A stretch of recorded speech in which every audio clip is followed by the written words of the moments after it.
Hey, this is Grant of Grant's Media Menagerie coming back to talk to you today about Fullmetal Alchemist, episode 18 of the 2003 series. Okay, so this is a weird episode, and on a not on a conceptual level. Like, this isn't a really trippy episode, but it's weird because it's hard to categorize my exact feelings about this, because on a as an episode itself, it's really, really good. I would watch this episode over and over again in isolation. It's that good. However, it doesn't meld well. The sum of its parts are really, really good. The comedy is really, really good. The drama is really, really good. This is one of those episodes where there's another dimension added to the conflict. It just seems like they're trying to put too many things into one episode. Honestly, this should have been a two-parter, I feel. And I mean, it needed a little tweaking, and it needed to be a two-parter because the way this episode is constructed, it just, all the pieces don't add up. They're all good pieces on their own. Like the comedy, for instance, you get introduced to this character called Sheska, if I'm right. She's a bookworm character. You know, the person who loves books so much, they got fired from the library because they were reading the books too much.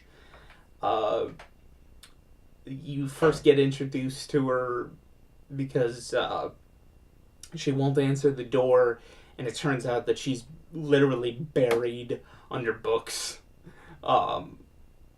which is just funny in concept. And then you hear that she had been told she'd die under books one day. Another part of this that I love is the way the conflict is heightened, because you see, it's in this episode where they find out a thing that's really gonna complicate this morally, because you see, the Philosopher's Stone, the thing they've been searching for this whole time, they finally know how to make it. Theoretically, if there was nothing holding them back, they could end the series right now. They have achieved their goal. However, the Philosopher's Stone can only be made by sacrificing mass amounts of souls. So essentially, to get what they want, to get their bodies back, they'd have to kill a lot of people. And basically use the essence of who they are as a battery. That is a horrifying decision for 14-year-olds to come to. And you just see the anger and the rage of Edward at this, because he's finally found what he's looking for, but he knows they can't do it.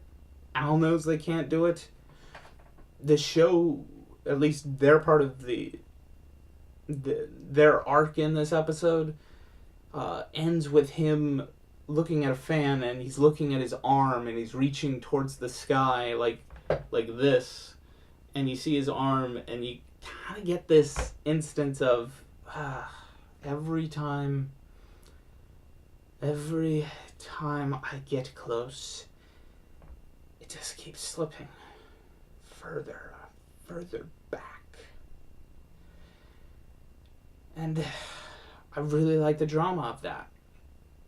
I like Maze Hughes in this episode, because this is one of those shows that really doesn't talk down to kids.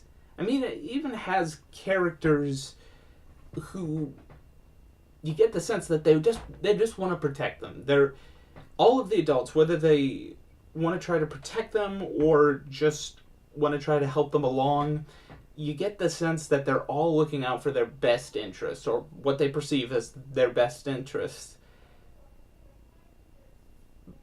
And I love what Maze Hughes says in response to this woman who, like Ed and Al, is also in the military. She says, they're just kids. And he responds, those boys are on the verge of doing something that's never been done before. We've got to guide them. When you have kids, you'll understand. That's touching. That is poignant. And that's something you don't often see. That, yeah, it's hard to let kids go through risky situations. But you gotta. You gotta. And, man, it's just a great episode. And that's about all I can say about it. It's not a very complex episode other than the reveal about the Philosopher's Stone, but it's a good episode. And, well, that's it. So, see you next time.